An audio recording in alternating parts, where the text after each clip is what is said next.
नमस्कार दोस्तों, मैं पुनीत पांडे आपका स्वागत करता हूं इस एसजी क्लासेस की ऑनलाइन क्लास में, जिसमें मैं आपको पढ़ाने जा रहा हूं बेसिक फिज़िक्स।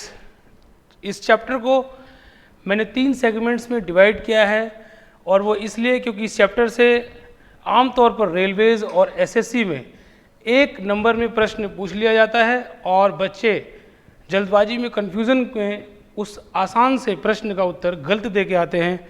इसलिए मैंने कोशिश की है कि आप लोगों को इस चैप्टर को इजी वे में समझाया जा सके। मैंने इस चैप्टर को डिवाइड किया है 3 सेगमेंट्स में, जिसमें पहला सेगमेंट होगा आपका यूनिट्स, दूसरा सेगमेंट होगा आपका प्रीफिक्सेस,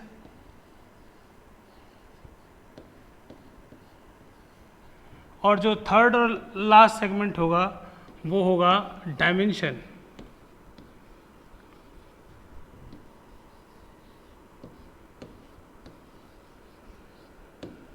तो उम्मीद करते हैं इस क्लास में आप सभी लोग कुछ नया सीख कर जाएंगे, जो हमने शायद अपने 9th-10th करते हुए पढ़ाई करते हुए मिस कर दिया था, वो हम इस क्लास में समझने का प्रयास करेंगे।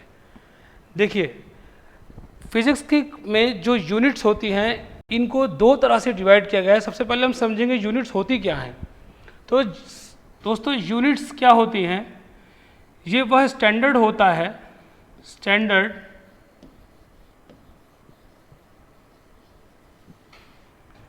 विच is used to measure physical quantities, physical quantities।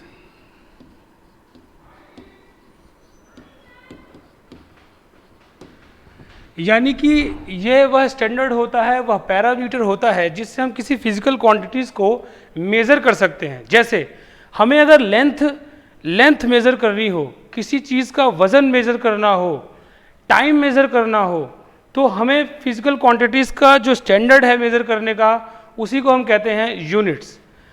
अब फिजिक्स में यूनिट्स को 2 पार्ट्स में डिवाइड किया गया है।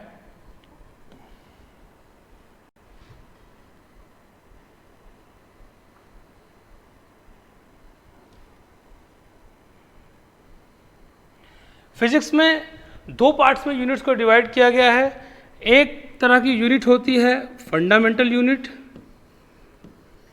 दोस्तों, मेरा उद्देश्य है कि आप लोगों को सिंपल तरीके से मैं वह समझा पाऊँ जो एग्ज़ाम में डायरेक्टली पूछा जाता है और बच्चे कन्फ्यूज़्ड होके कन्फ्यूज़न में गलती कर बैठते हैं, जबकि होता उसका उत्तर बहुत ही आसान है।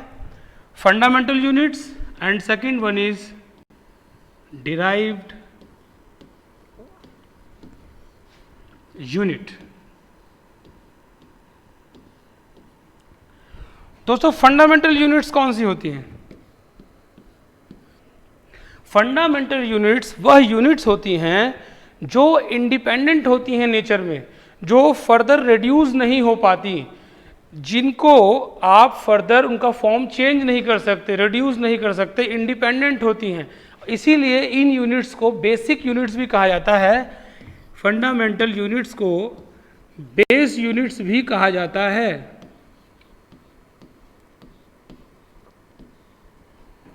यह इंडिपेंडेंट होती हैं, सेकंड वन इंडिपेंडेंट होती हैं,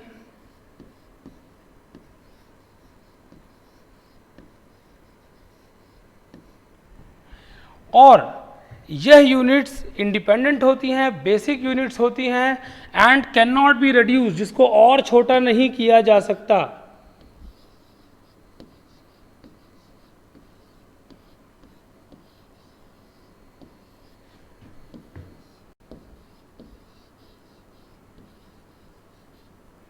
ठीक है दोस्तों, तो उम्मीद करता हूं आपको फंडामेंटल यूनिट समझ में आ गया होगा कि यह बेसिक यूनिट्स होती हैं, बेस यूनिट्स होती हैं, इंडिपेंडेंट होती हैं नेचर में और फर्दर इनको रिड्यूस नहीं किया जा सकता। वहीं दूसरी तरफ अगर मैं बात करूं डिराइव्ड यूनिट्स की, तो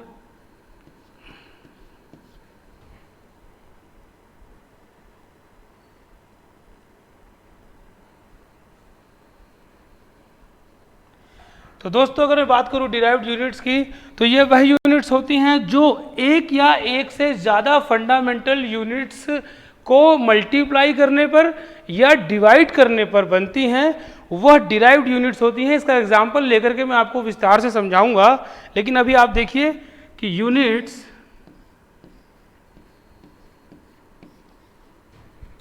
ऑब्टेन्ड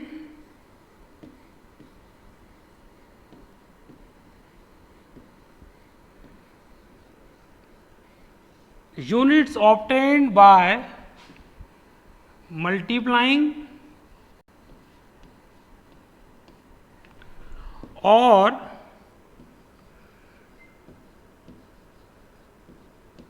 dividing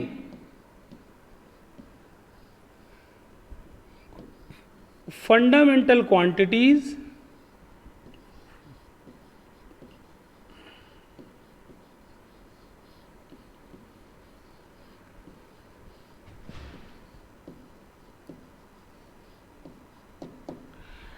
तो डिराइव्ड यूनिट्स वह यूनिट्स होती हैं जो एक या एक से ज़्यादा फंडामेंटल क्वांटिटीज़ को डिवाइड या मल्टीप्लाई करने से ऑब्टेन होती हैं, यानी कि यह फंडामेंटल क्वांटिटीज से ऑब्टेन की जाती हैं, वह डिराइव्ड यूनिट्स होती हैं। Second,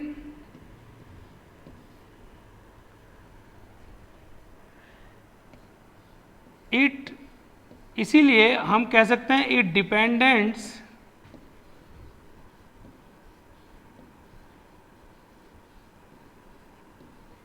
dependents on fundamental quantities. ये मैंने शॉर्ट में लिख दिया दोस्तों, FQ फंडामेंटल क्वांटिटीज। तो आप समझें कि मैंने पहले बताया यूनिट्स वह स्टैंडर्ड पैरामीटर होते हैं जिसको हम फिजिकल क्वांटिटीज को मेजर करने के लिए यूज करते हैं, वह होती हैं यूनिट्स। जैसे हमें लेंथ नापनी हो तो हम मीटर में नापते हैं, हमें किसी लिक्विड की क्वांटिटी नापनी हो तो लीटर्स में नापते हैं, कोई मास नापना हो किलोग्राम में नापते हैं। तो उसी प्रकार से यूनिट्स वह स्टैंडर्ड क्वांटिटीज़ हैं जो किसी भी फिजिकल क्वांटिटी को मेज़र करने के काम आती है। तो फंडामेंटल क्वांटिटीज़, दो तरह की यूनिट्स मैंने आपको बताया, fundamental units and derived units. Fundamental units कौन सी होती हैं? यह बेस यूनिट्स होती हैं, इन्हें रिड्यूस नहीं किया जा सकता, यह इंडिपेंडेंट होती हैं। हो सकता है आपसे एक नंबर में सीधे सीधे पूछ लिया जाए एग्जाम में कि which type of unit is a base unit, तो हो सकता है आप कंफ्यूज हो जाए। लेकिन अगर आप पूरी तरह पढ़ेंगे और अगर आपको 4 ऑप्शन में 4 क्वांटिटीज देके सीधे सीधे आपसे एक नंबर का क्वेश्चन पूछा जाए कि इनमें से कौन सी यूनिट है जो इंडिपेंडेंट है, कौन सी यूनिट है जिसे हम रिड्यूस नहीं कर सकते, तो आपको वह 7 फंडामेंटल क्वांटिटीज 7 टाइप्स की होती हैं, वह 7 क्वांटिटीज याद रहनी चाहिए कि यही वो क्वांटिटीज होती हैं जो इंडिपेंडेंट हैं, जो रिड्यूस नहीं हो सकती, और जो बेस यूनिट्स है वो मैं आगे आपको बताने जा रहा हूं। और derived units obtained by multiplying, जो यूनिट्स फंडामेंटल यूनिट्स की मदद से मल्टीप्लाई करके या डिवाइड करके ऑब्टेन की जाती हैं, उन्हें हम डिराइव्ड यूनिट्स कहते हैं दोस्तों। तो उम्मीद करता हूं आपको अब तक ये टॉपिक क्लियर हुआ होगा। यहां तक इसी क्रम में आगे बढ़ते हैं।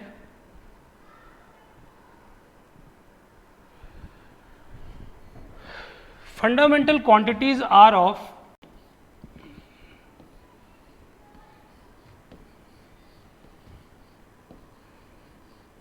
fundamental quantities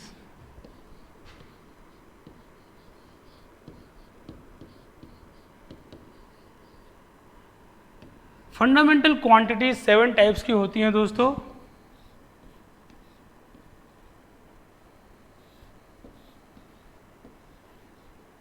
कौन कौन सी होती है मैं आपको बताऊंगा। First one is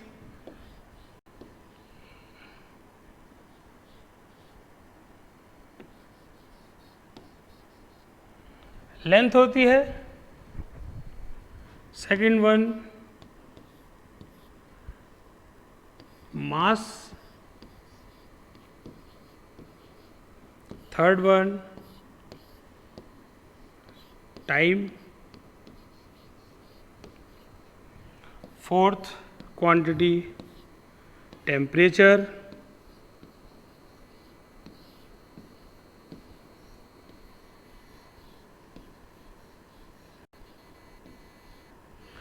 fourth quantity temperature होती है दोस्तों। फिफ्थ फंडामेंटल, ये सभी क्वांटिटीज़ अगर आपको ऑप्शन में मिले तो तीनों चीज़ें आपके दिमाग में आनी चाहिए। पहली चीज़ कि ये इंडिपेंडेंट होती हैं, ये रिड्यूस नहीं होती हैं, ये बेस यूनिट्स होती हैं। आपको ये चीज़ अच्छे से पता होनी चाहिए, वरना आप अपना 1 नंबर एसएससी और रेलवे स्ट्रेट फॉरवर्ड ये क्वेश्चन पूछ लेता है और आप अपना 1 नंबर खो देंगे अगर आप थोड़ा सा भी कंफ्यूज होंगे। ये तीनों चीज़ें इन 7 क्वांटिटीज़ के नेचर को, इनकी परिभाषा बताती हैं कि ये बेस क्वांटिटीज़ हैं, ये रिड्यूस नहीं होती हैं और ये क्वांटिटीज़ इंडिपेंडेंट होती हैं। तो आइए, टेम्परेचर, इलेक्ट्रिक करंट, विद्युत धारा,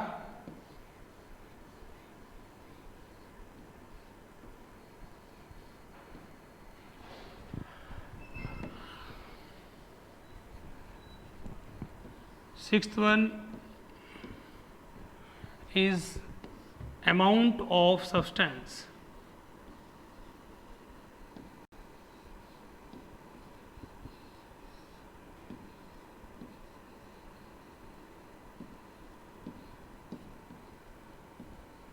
amount of substance. Seventh one is amount of substance. Seventh one is luminous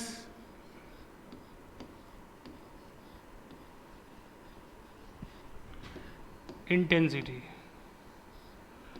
दोस्तों एक चीज़ याद रखिए कि ये सभी चीज़ें आपको रिवाइज करनी होंगी, अदरवाइज़ आप रिवाइज नहीं करेंगे तो समय के साथ भूल जाएंगे। ये अभी बेसिक है, इसके आगे प्रीफिक्सेस, फिर डायमेंशन में ये सभी चीज़ें आपको काम आएंगी डायमेंशन अगर समझनी है। और बेसिकली डायमेंशन 1 नंबर में स्ट्रेट फॉरवर्ड पूछ ली जाती है, इसलिए आप इसको अच्छे से पढ़ें। इसको कोई भी ये ना सोचे कि ये तो लाइटली है, हमने कई बार पढ़ा है, क्योंकि इसमें कई बार पढ़ने के बाद भी आप इस निष्कर्ष पर पहुँचेंगे कि अभी ये डायमेंशन में कैसे यूज़ होगी, कैसे आपको ईजिली डायमेंशन निकालनी आएगी। जब तक आप इसको अच्छे से नहीं पढ़ेंगे, सभी डिराइव्ड यूनिट्स और फंडामेंटल यूनिट्स को, आप डायमेंशन नहीं मेजर कर पाएंगे, कंफ्यूज रहेंगे। तो लेंथ की फंडामेंटल क्वांटिटी लेंथ, इसकी एसआई यूनिट होती है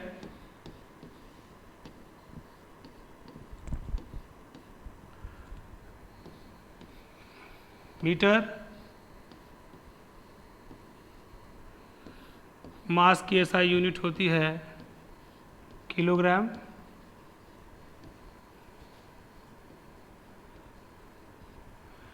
टाइम सेकंड्स में मेज़र किया जाता है एसआई यूनिट। अगर टाइम की एसआई यूनिट पूछी जाए तो सेकंड्स होती है। टेम्परेचर की एसआई यूनिट दोस्तों केल्विन होती है, केल्विन स्केल में मापा जाता है। इलेक्ट्रिक करंट की एसआई यूनिट होती है एम्पियर। मैं बार बार कहूँगा दोस्तों, अगर आप इसे अच्छी तरह से रिवाइज नहीं करेंगे तो भूल जाएंगे और डायमेंशन निकालने में गलती करेंगे, इसलिए यूनिट्स को अच्छी तरह आपको लर्न होना बहुत ज़रूरी है।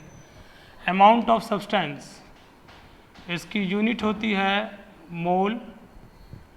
ल्यूमिनस इंटेंसिटी, इसकी यूनिट होती है कैंडेला।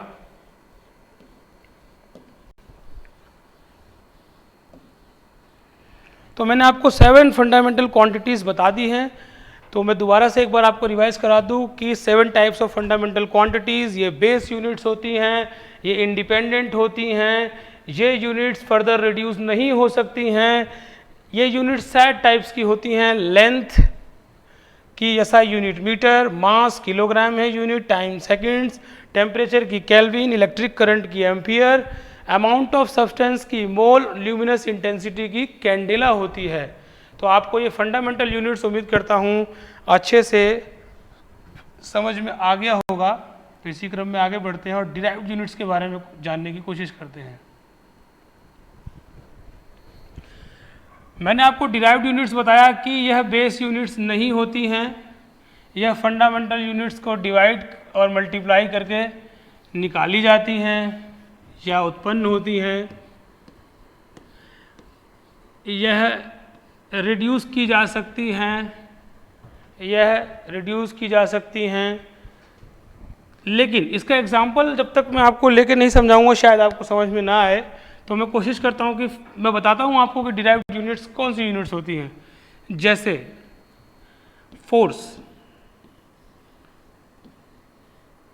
फोर्स, जैसे वेलोसिटी, देखिएगा आप,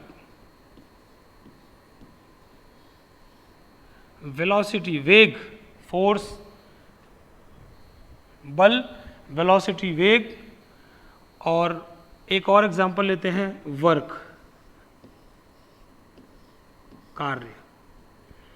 तो फोर्स की यूनिट होती है, देखिए फोर्स जैसे ही फोर्स की बात आए, आपको इसीलिए मैं कह रहा हूँ कि यूनिट्स अच्छे से याद होनी चाहिए। फोर्स की बात आते ही आपको मालूम होना चाहिए कि इसकी एसआई यूनिट होती है न्यूटन, यानी force Newton,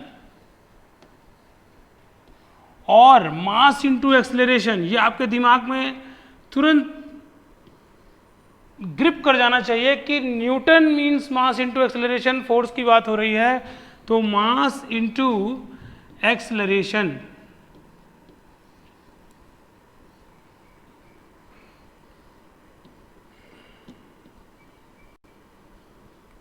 mass into acceleration.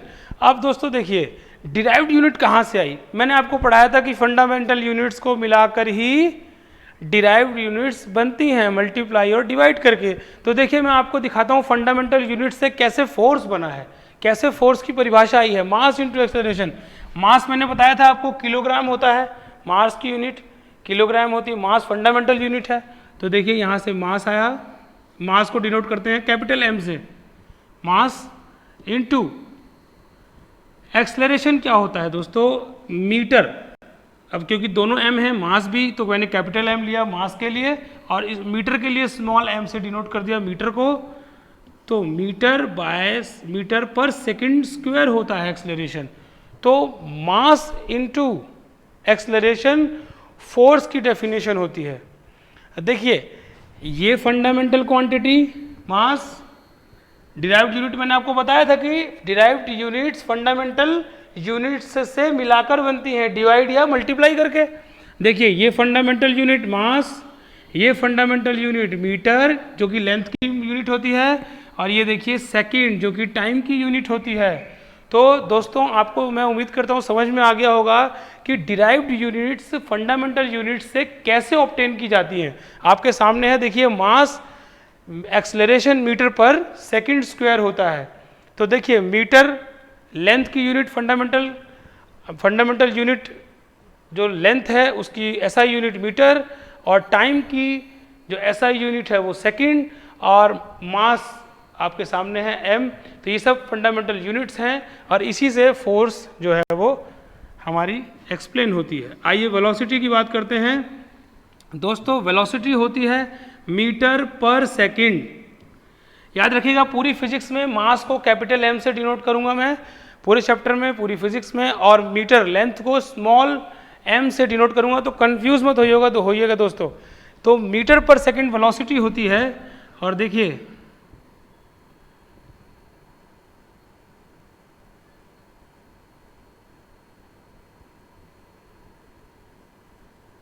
तो मीटर पर सेकंड वेलोसिटी हुई। अब बताइए तो मीटर क्या है, मीटर एक फंडामेंटल यूनिट है। सेकंड क्या है, सेकंड एक फंडामेंटल यूनिट है। तो बताइए तो दो फंडामेंटल यूनिट्स को जब डिवाइड किया तो क्या निकल के आता है, डिराइव्ड यूनिट्स। यानी कि डिराइव्ड यूनिट्स जो होती हैं ये फर्दर रिड्यूस की जा सकती हैं, यह बेस यूनिट्स नहीं होती हैं, यह डिपेंडेंट होती हैं, इंडिपेंडेंट नहीं होती, ये डिपेंडेंट होती हैं फंडामेंटल यूनिट्स के ऊपर। आइए वर्क को देख लेते हैं दोस्तों। वर्क की यूनिट क्या होती है, वर्क होता है, वर्क की एसआई यूनिट होती है जूल। तो देखिए दोस्तों ये आपके दिमाग में आना चाहिए कि फोर्स न्यूटन और मास इनटू एक्सेलरेशन, ये आपके दिमाग में तुरंत घर करना चाहिए, तुरंत ग्रिप में आना चाहिए कि न्यूटन कहीं लिखा है तो वो फोर्स की बात हो रही है, न्यूटन लिखा है तो फोर्स की बात हो रही है, जूल लिखा है तो वर्क की या फिर एनर्जी की बात हो रही है, क्योंकि जूल वर्क की भी यूनिट होती है और जूल एनर्जी की भी यूनिट होती है। तो दोस्तों ये चीज़ें आपको बिल्कुल रिवाइज करते करते दिमाग में बैठ जानी चाहिए कि एनर्जी की यूनिट और वर्क की यूनिट जूल होती है, और वर्क को हम लिखते हैं फोर्स इनटू डिस्प्लेसमेंट, डी। विस्थापन, डिस्प्लेसमेंट को जब कोई चीज़, कोई वस्तु एक जगह से दूसरी जगह अपनी प्लेस, अपनी जगह बदल देती है तो उसे हम डिस्प्लेसमेंट कहते हैं। रास्ता कोई कुछ भी हो, पाथ कुछ भी हो, पर अगर वस्तु एक जगह से दूसरी जगह जाती है तो उसे विस्थापन कहते हैं। और विस्थापन किस में नापेंगे? लेंथ में, मीटर में। और फोर्स में आपको बता चुका हूँ ऊपर कि मास इनटू एक्सेलरेशन होता है, तो मास m और मीटर पर सेकंड स्क्वायर एक्सेलरेशन। देखिए दोस्तों, मीटर पर सेकंड स्क्वायर एक्सेलरेशन, यहां तक मेरा फोर्स आ गया। अब डिस्प्लेसमेंट को मैं मीटर से लिखता हूं। तो दोस्तों बताइए इसमें डिराइव्ड यूनिट कैसे ये ऑब्टेन हुई? Fundamental unit mass, fundamental unit mass, fundamental unit metre और फंडामेंटल यूनिट टाइम, और ये भी फंडामेंटल यूनिट ऑफ लेंथ। तो ये डिराइव्ड यूनिट भी हमारी फंडामेंटल यूनिट से निकल कर आती है, ऑब्टेन होती है। तो इसी के साथ दोस्तों मैं समझता हूँ कि आप लोगों को ये अच्छे से समझ में आ गया होगा कि फंडामेंटल यूनिट्स क्या होती हैं और डिराइव्ड यूनिट्स क्या होती हैं, इनमें किस तरह का क्वेश्चन एग्जाम में आपको एग्जामिनर पूछ सकता है। तो ये आप अच्छे से पढ़ेंगे, उन 3-4 पॉइंट्स पे गौर करेंगे जो मैंने आपको फंडामेंटल यूनिट्स और डिराइव्ड यूनिट्स में डिफरेंस बताया है, और इसको आप 3 डेज 4 डेज के बाद प्रैक्टिस करते रहेंगे तो भी आपको ये अच्छे से याद हो जाएगा। ये प्रैक्टिस करने से ही याद होगा। दोस्तों आगे चलते हैं, इसी कड़ी में आपको कुछ और यूनिट्स बताते हैं कि फोर्स की एक और यूनिट होती है। देखिए फोर्स, ये अक्सर क्वेश्चन डायरेक्टली पूछा जाता है एग्जाम में कि फोर्स की एसआई यूनिट होती है न्यूटन, जैसा कि अभी मैंने आपको बताया। फोर्स की एसआई यूनिट होती है न्यूटन, और इसकी ये एसआई यूनिट होती है दोस्तों, एसआई यूनिट, और इसकी सीजीएस यूनिट जो होती है वो होती है दोस्तों डाइन, DYNE, DYNE। तो फोर्स की एसआई यूनिट होती है न्यूटन। जैसे लेंथ को हम मीटर में भी नापते हैं, लेंथ को हम सेंटीमीटर में भी मेज़र करते हैं, ऐसे ही फोर्स को न्यूटन में भी मेज़र करते हैं और डाइन में भी मेज़र करते हैं। जैसे 1 मीटर में 100 सेंटीमीटर होता है, ऐसे ही कुछ न्यूटन में कुछ डाइन भी होता है। तो वो क्या होता है कि 1 न्यूटन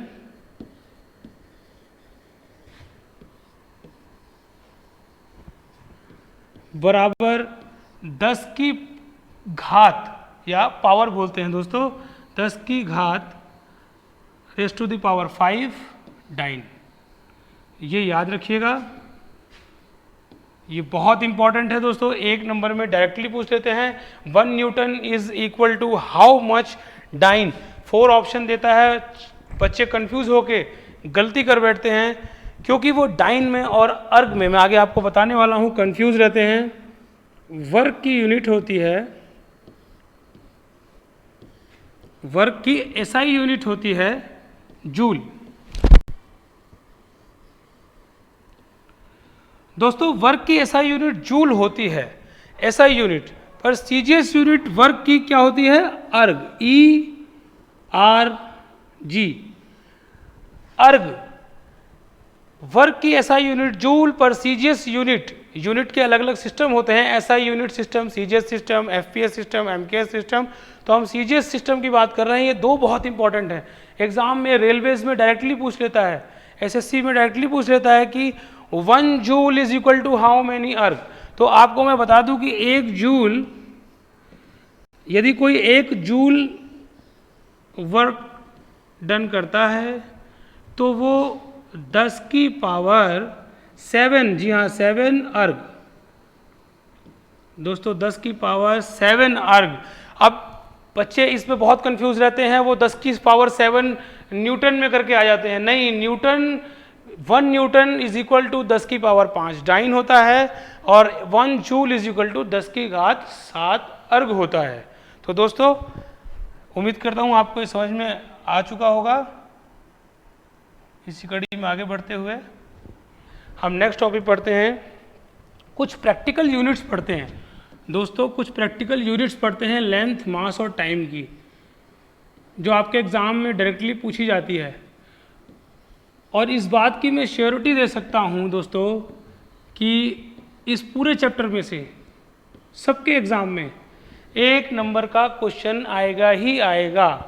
किसी से यूनिट पूछ ली जाएगी, किसी से बेस यूनिट्स पूछ ली जाएगी, किसी से प्रैक्टिकल यूनिट की कोई वैल्यू पूछ ली जाएगी, किसी से डायमेंशन पूछ ली जाएगी directly.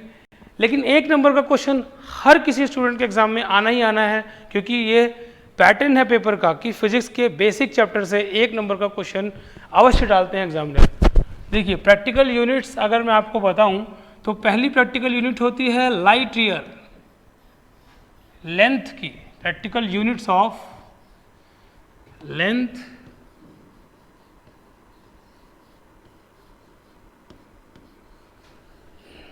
Mass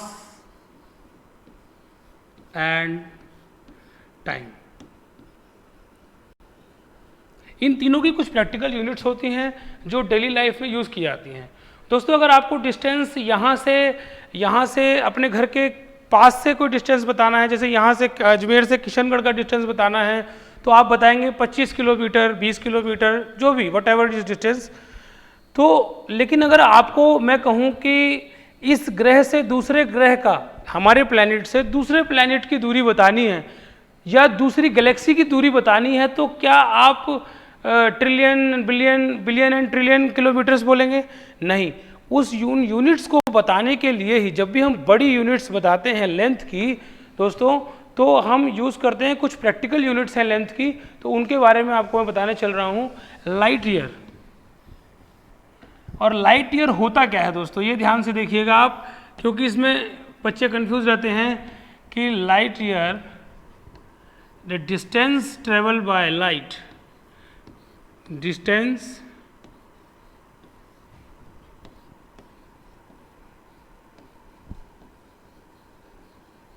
traveled by light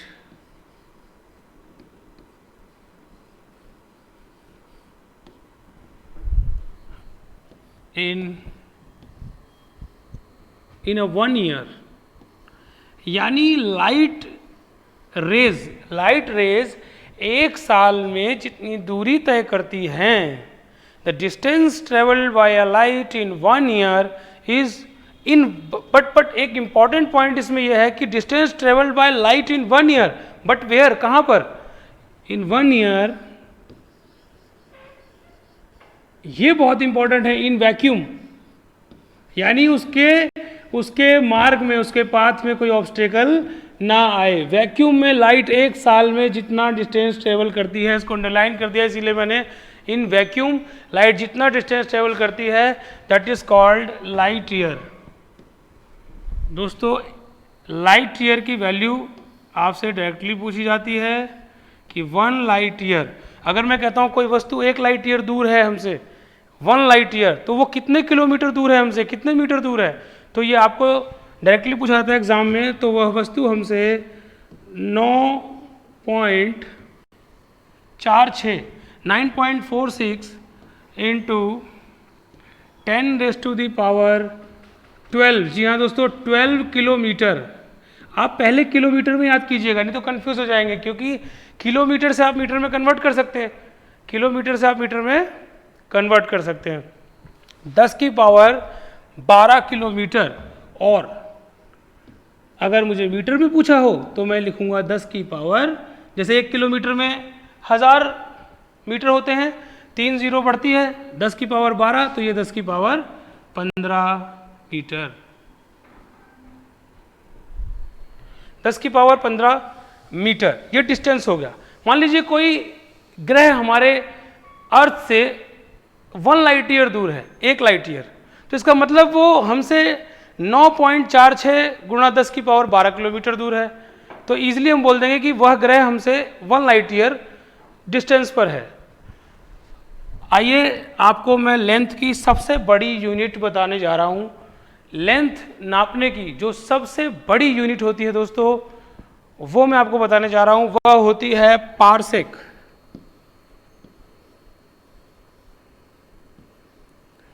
parsec is the biggest unit, सबसे बड़ी यूनिट होती है लेंथ को मेजर करने की। लेंथ को मेजर करने की सबसे बड़ी यूनिट पारसेक होती है। प्रैक्टिकल यूनिट देखिए, पारसेक अगर मैं बोलूं तो इसको कह सकता हूं बिगेस्ट यूनिट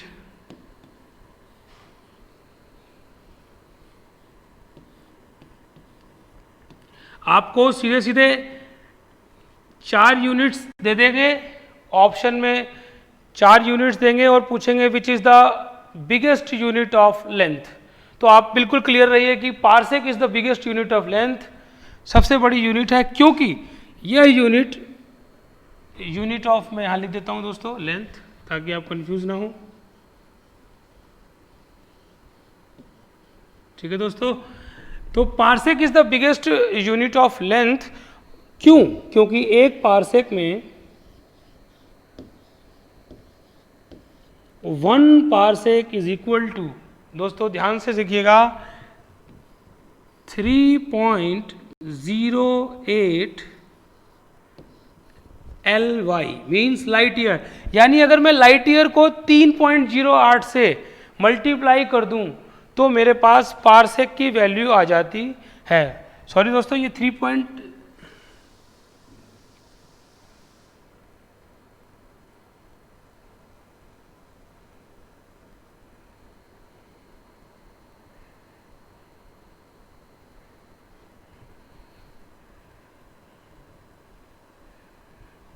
दोस्तों ये 3.26 होगा, सॉरी मिस्टेक हो गई, 3.08 नहीं 3.26 LY होगा।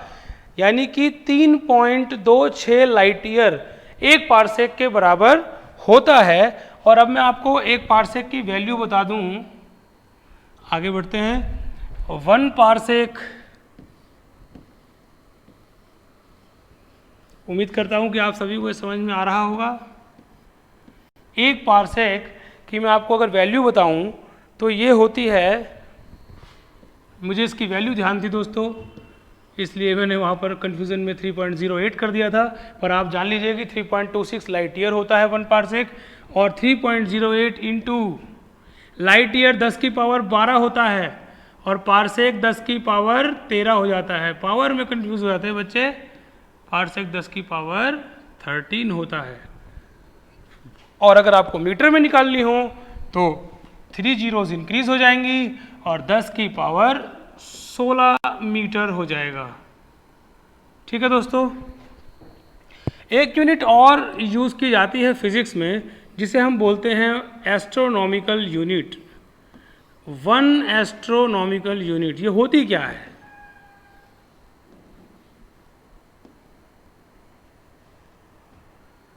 एस्ट्रोनॉमिकल यूनिट, दोस्तों एस्ट्रोनॉमिकल यूनिट क्या होती है? धरती से सूर्य की दूरी, हमारी धरती से सूर्य की दूरी कितनी है, ये अभी मैं आपको प्रूफ करके दिखाऊंगा कि एस्ट्रोनॉमिकल यूनिट की जो वैल्यू मैं लिखूंगा ये क्यों होती है, यही वैल्यू क्यों होती है। देखिए, एस्ट्रोनॉमिकल यूनिट की वैल्यू होती है 1.5 इंटू 10 की पावर 8। दोस्तों अभी इतनी सारी पावर्स देख के आप कंफ्यूज मत होइएगा, बार बार आप लिखेंगे, बार बार पढ़ेंगे तो आपको ये लर्न हो जाएंगी, बहुत इजी हैं, डरने की जरूरत नहीं है। खाली आपको डेली चीज़ों को समझना है, फॉर्मूलेस को डेली रिवाइज करना है। विद इन 1 वीक आपको ये सब लर्न हो जाएंगी पावर्स। आप सिर्फ फोकस करके रिवीजन पे ध्यान दीजिएगा। 1.5 इंटू 10⁸ किलोमीटर्स। अब मैं इसको आपको प्रूफ करके दिखाता हूं कि ये सूर्य और धरती के बीच की दूरी है या नहीं। दोस्तों सूर्य की रोशनी को, सूर्य के प्रकाश को धरती तक आने में 8 मिनट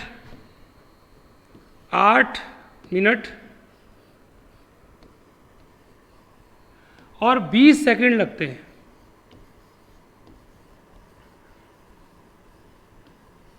ठीक है दोस्तों, 8 मिनट 20 सेकंड।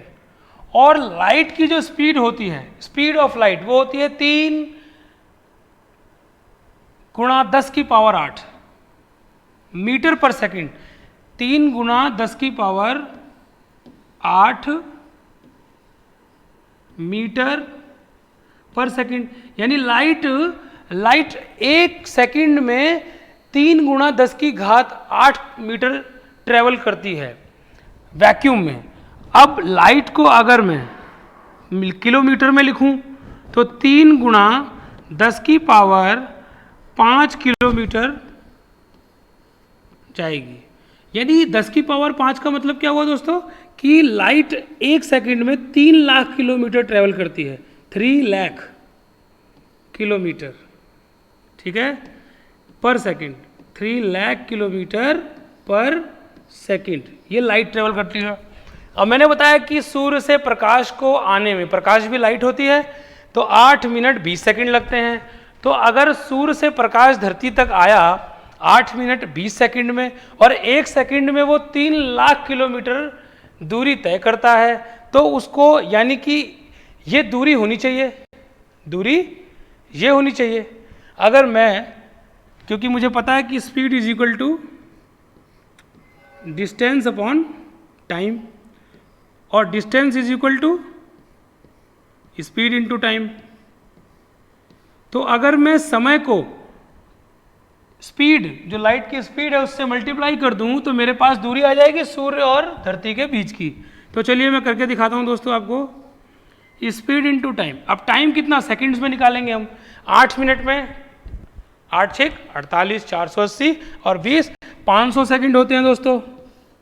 कितने सेकंड हो गए, 500 सेकंड, मल्टीप्लाई बाई 3 लाख, यानी 3 लाख, 5 जीरोस।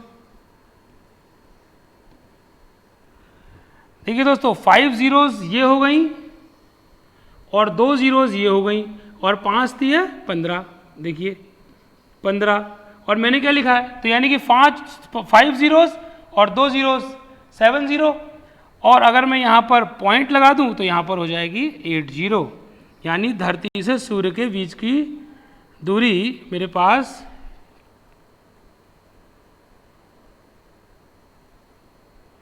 धरती से सूर्य के बीच की दूरी मेरे पास आ गई कि 1.5 इंटू 10⁻⁸ किलोमीटर, और इसी को एस्ट्रोनॉट्स ने एस्ट्रोनॉमिकल यूनिट का नाम दिया। दोस्तों, मैं बहुत ही सिंपल तरीके से आप सभी को ये समझाने का प्रयास कर रहा हूँ, इसीलिए मैं स्लो पढ़ा रहा हूँ ताकि आप लोगों को चीज़ें समझ में आए, जो भी पढ़ाया जाए वो आपको ग्रिप करे दिमाग में। इसी कड़ी में आगे बढ़ते हुए हम पढ़ते हैं दोस्तों कुछ और यूनिट्स। लेंथ की एसआई यूनिट क्या होती है? जब कोई वस्तु सी में चलती है, समुद्र में चलती है, जहाज चलते हैं, शिप्स चलती हैं, तो उनकी क्या यूनिट्स होती है, किस यूनिट में बताया जाता है कि कितना किलोमीटर शिप जा चुका है? तो उसकी यूनिट होती है 1 नॉटिकल माइल्स, उसको बोलते हैं नॉटिकल माइल्स। और 1 नॉटिकल माइल्स, ये ध्यान रहे आपको, इसको 1 नॉटिकल माइल्स, इसको बोलते हैं नॉटिकल माइल। 1 नॉटिकल माइल में दोस्तों 1.8 किलोमीटर होता है, 1.8 किलोमीटर होता है 1 नॉटिकल माइल में दोस्तों। और इसी यूनिट से संबंधित, ये तो होती है दूरी की यूनिट, इससे हम डिस्टेंस निकालते हैं सी में।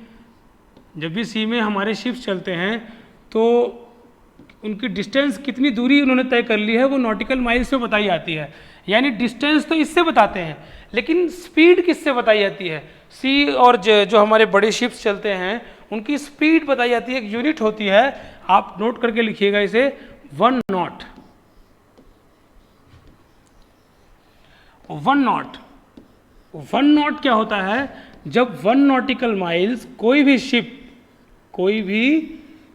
जब 1 नॉटिकल माइल्स पर आवर, 1 घंटे में 1 नॉटिकल माइल सफ़र तय करे तो हम बोलते हैं 1 नॉट। शिप को अगर बोलता है 25 नॉट तो हम 25 से 1.8 को मल्टीप्लाई कर देंगे, यानी पर आवर वो इतनी दूरी तय कर रहा है, यानी 1 नॉटिकल माइल्स पर आवर, यानी कि नॉट जो है वो स्पीड की यूनिट है। स्पीड डिनोट करता है, स्पीड को बताता है शिप्स की। और ये सीधे सीधे पूछ लेता है, बच्चे कंफ्यूज होते हैं, बच्चे लिख के आते हैं कि नॉट लेंथ की यूनिट है, पर आपको पता होना चाहिए कि नॉट जो है वो स्पीड की यूनिट होती है और वो शिप्स की स्पीड बताने के लिए काम में ली जाती है। 1 nautical miles is equal to 1.85। अगर आपको पूरा याद करना है तो ये 1.852 होता है, तो 1.8 भी आपको याद रहेगा तो आप सही आंसर दे पाएंगे। 1.85 किलोमीटर पर आवर। और जब हम इसे माइल्स में अगर वैल्यू दी हो तो 1.15 माइल्स, दोस्तों माइल्स याद रहे, माइल्स पर आवर। तो 1.15 माइल्स पर आवर अगर कोई शिप चलता है या 1.8 किलोमीटर पर आवर तो हम उसकी स्पीड 1 नॉट बता देंगे। अब दोस्तों अगली यूनिट मैं आपको बताता हूँ 1 माइक्रोन। मान लीजिए कोई चीज़ बहुत छोटी है, अब तक हमने बड़ी बड़ी यूनिट्स पढ़ी हैं लेंथ की, लेकिन मान लीजिए हमें किसी बैक्टीरिया का साइज़ बताना है, किसी सॉल्यूशन में सॉल्यूट का जो पार्टिकल है उसका साइज़ बताना है, तो हम बहुत छोटी यूनिट्स यूज़ करते हैं। लेंथ की बहुत छोटी यूनिट्स होती हैं, वो है 1 मान लीजिए माइक्रोन। तो ये स्ट्रेट फॉरवर्ड क्वेश्चन पूछा जाता है एग्जाम में कि 1 माइक्रोन इज इक्वल टू, तो आप कहेंगे 10 की घात -6 मीटर। 10 की घात -6 10⁻⁻6 मीटर। तो दोस्तों 1 माइक्रोन आपसे पूछा गया। अब मान लीजिए आपसे पूछा जाए कि कोई वेव चल रही है, उस वेव की वेवलेंथ क्या है। वेव की लेंथ को ही वेवलेंथ कहते हैं।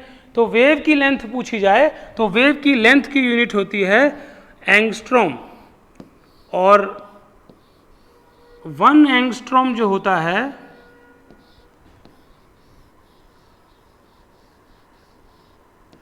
1 एंगस्ट्रॉम बराबर होता है 10⁻⁻10 एक्सरेज होती हैं। एक्सरेज जो इलेक्ट्रोमैग्नेटिक वेव्स कहलाती हैं होती हैं 10⁻⁻8 से स्पेक्ट्रम में 10⁻⁻10 तक होती हैं। वो क्या है, उनकी वेवलेंथ को दर्शाता है। जैसे लाइट की वेवलेंथ होती है 3900 एंगस्ट्रॉम से 7800 एंगस्ट्रॉम। तो एंगस्ट्रॉम क्या दर्शा रहा है, एंगस्ट्रॉम उसकी वेवलेंथ दर्शा रहा है कि उसकी जो वेव्स हैं वो कितनी लेंथ है उनकी। तो लेंथ है एक्सरेज की 10⁻⁻10 उनकी वेवलेंथ होती है। दोस्तों अब हम मास की बात कर लेते हैं। कुछ यूनिट्स मास की होती हैं, प्रैक्टिकल यूनिट्स, क्योंकि मैंने लेंथ, मास और टाइम का बताया था आपको। मास की प्रैक्टिकल यूनिट होती है क्विंटल, जो कि आप सभी को पता होगा, बहुत ईजी है, अक्सर हम लोग यूज़ करते रहते हैं अपनी डेली लाइफ में कि 1 quintal is equal to 10⁻² kilogram. ठीक है दोस्तों, इसमें कंफ्यूज मत होइएगा। ये 1 मैट्रिक टन, मैं बहुत सिंपल से स्टार्ट कर रहा हूँ मास को, 10⁻³ किलोग्राम। दोस्तों एक यूनिट होती है स्लग मास की। 1 slug is equal to 14.59 kilogram. दोस्तों जितना आप रिवाइज करेंगे ये आपको रट जानी चाहिए, इसकी प्रैक्टिस करते रहेंगे, रोज़ लिखते रहेंगे, जैसे आप मैथ्स के फॉर्मूलेज लिखते हैं ऐसे ही आपको रट जाएंगी, ये मेरा वादा है। आप वीडियो को बार बार देखें और इसे आप अच्छे से समझें, बार बार लिखें, ये सब वैल्यूज़ आपको रट जाएंगी, आपको इससे डरने की ज़रूरत नहीं है। 14.59 1 स्लग। अगर मैं बात करूं 1 पाउंड की, ये भी मास की यूनिट होती है, प्रैक्टिकल यूनिट है मास की। किसी भी चीज़ का वज़न नापना हो तो पाउंड में भी नापते हैं। तो ये होती है 0.453 किलोग्राम। और अगर ग्राम्स में लिखेंगे तो वही कुछ 453 ग्राम। अक्सर 1 पाउंड को 400 ग्राम बोला जाता है कि 1 पाउंड हमें 1 पाउंड ये सामान दे दीजिए, तो 400 ग्राम उसका मतलब होता है। लेकिन जब आपके क्वेश्चन पेपर में आएगा, एग्जाम में आता है, तो वो डायरेक्टली 4 ऑप्शंस को देता है और वो एग्जैक्ट वैल्यू पूछेगा। आप कॉम्पिटिशन का एग्जाम देने जा रहे हैं, इसलिए आपको एग्जैक्ट वैल्यू याद होनी चाहिए कि 0.453 किलोग्राम और ग्राम्स में 453 ग्राम्स। दोस्तों मास की और जो यूनिट्स होती हैं, और मास निकालने की जो सबसे बड़ी यूनिट होती है दोस्तों, मैं आपको बता दूं, वो होती है चंद्रशेखर लिमिट। 1 चंद्रशेखर लिमिट। जैसे पारसेक सबसे बड़ी लिमिट थी दोस्तों, ऐसे ही चंद्रशेखर भी सबसे बड़ी लिमिट होती है मास निकालने की, सबसे बड़ी यूनिट है मास निकालने की, चंद्रशेखर लिमिट।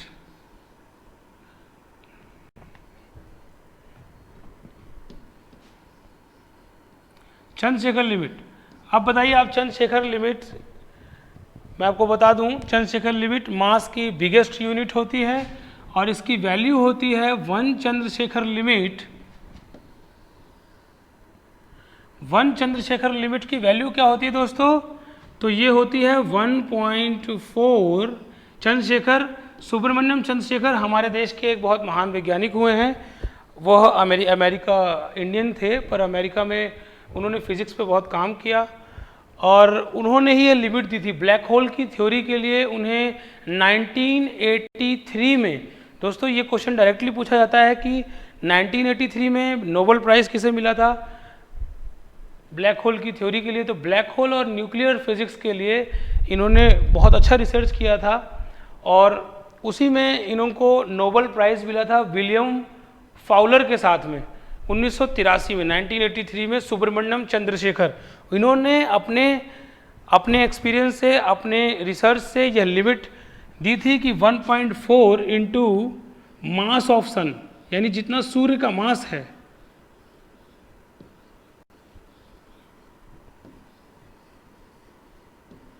यानी सूर्य के मास का 1.4 अगर मैं कर दूं तो 1 चंद्रशेखर लिमिट के बराबर होता है। और मास की सबसे बड़ी लिमिट चंद्रशेखर लिमिट है और लेंथ की सबसे बड़ी लिमिट यूनिट जो होती है, सबसे बड़ी यूनिट लेंथ की वो होती है पारसेक और मास की सबसे बड़ी यूनिट होती है चंद्रशेखर लिमिट। तो दोस्तों चंद्रशेखर लिमिट अगर मैं 1.4 गुणे मास ऑफ सन कितना होता है दोस्तों, मैं डायरेक्टली इसकी वैल्यू लिख सकता था, लेकिन सिर्फ आपको मैं याद दिलाने के लिए कि मास ऑफ सन कितना होता है मैंने इस तरह से आपको समझाया। और मास ऑफ सन होता है 2 इंटू 10 की पावर 30, 30 की पावर 10 की घात 30 किलोग्राम। अगर कोई सीधे सीधे क्वेश्चन आए, पूछे मास ऑफ सन क्या होता है, तो 2 गुणा 10 की पावर 30 किलोग्राम। और चंद्रशेखर लिमिट की फिर पूरी वैल्यू क्या हो जाएगी, अगर मैं 2 को मल्टीप्लाई कर दूं, 2.8 इंटू 10 की raise to the power 30 kilogram. तो दोस्तों उम्मीद करता हूं मास की जो प्रैक्टिकल यूनिट्स हैं वो आपको अच्छे से समझ में आ गई होंगी। और ये बात मत भूलिएगा, स्ट्रेट फॉरवर्ड क्वेश्चन आता है कि 1983 में नोबेल प्राइज़, 1983 में फिजिक्स का नोबेल प्राइज़ सुब्रमण्यम चंद्रशेखर जी के साथ किसको मिला था? तो विलियम फाउलर का नाम आ सकता है, या विलियम फाउलर के साथ किसे मिला था तो कंबाइंड में मिलता है, तो विलियम फाउलर के साथ सुब्रमण्यम चंद्रशेखर जी को मिला था। तो दोस्तों इसी कड़ी में आगे बढ़ते हैं और आज का लास्ट टॉपिक करते हैं टाइम की प्रैक्टिकल यूनिट में बता देता हूं आपको।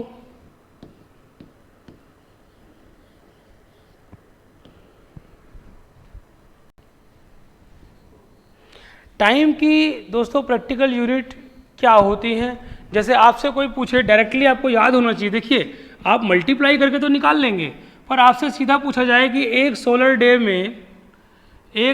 डे में कितने सेकंड्स होते हैं, तो आपको ये एग्ज़ाम में अपना टाइम बचाना है, क्योंकि घर पर आपको प्रैक्टिस करनी है, याद रखना है कि 86,400 सेकंड्स एक सोलर डे में होते हैं।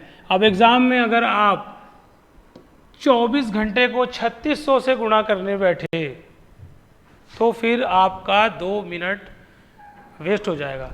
तो ये हो गया 1 solar day, 1 tropical year, 1 tropical year. Tropical year मैं आपको समझाने के लिए बहुत ही अच्छा समय है। अभी कल ही 21 जून गया है, टोटल सोलर एक्लिप्स हुआ था, पूर्ण सूर्य ग्रहण हुआ था। तो जिस भी साल में पूर्ण सूर्य ग्रहण होता है उसे ट्रॉपिकल ईयर कहा जाता है। तो ये बात आप याद रखिए, व्हेन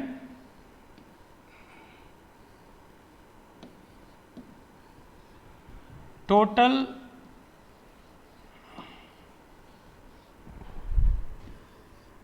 सोलर एक्लिप्स कब होता है दोस्तों? जब पृथ्वी और सूर्य के बीच में चंद्रमा आता है, सोलर एक्लिप्स तब होता है। याद रखिएगा दोस्तों, सोलर एक्लिप्स तब होता है जब पृथ्वी और सूर्य के बीच में चंद्रमा आता है, मून इनके पाथ में बीच में आ जाता है, तब टोटल सोलर एक्लिप्स होता है।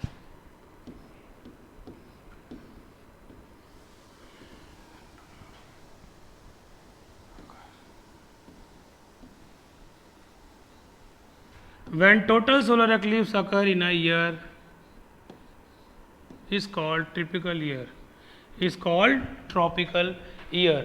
आपसे सीधे सीधे पूछा जाएगा कि 1 ल्यूनर मंथ क्या होता है। 1 ल्यूनर मंथ क्या होता है?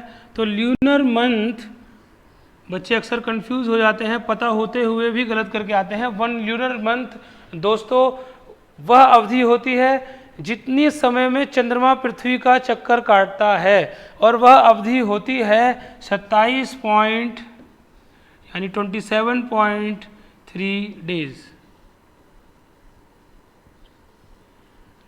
तो मैंने आपको बताया कि सोलर डे, ट्रॉपिकल ईयर और ल्यूनर मंथ क्या होता है, लीप ईयर।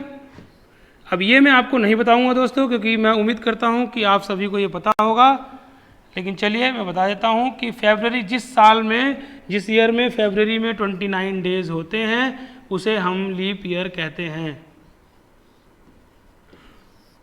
तो दोस्तों आज की क्लास हम यहीं पर समाप्त करते हैं, और उम्मीद करता हूं आप सभी को समझ में आया होगा। मैंने बहुत ही इजी वे से, बहुत ही स्लो चलते हुए आप सभी को ये टॉपिक पढ़ाया, क्योंकि अक्सर बच्चे इस छोटे से टॉपिक में 1 नंबर अपना खो देते हैं एग्जाम में।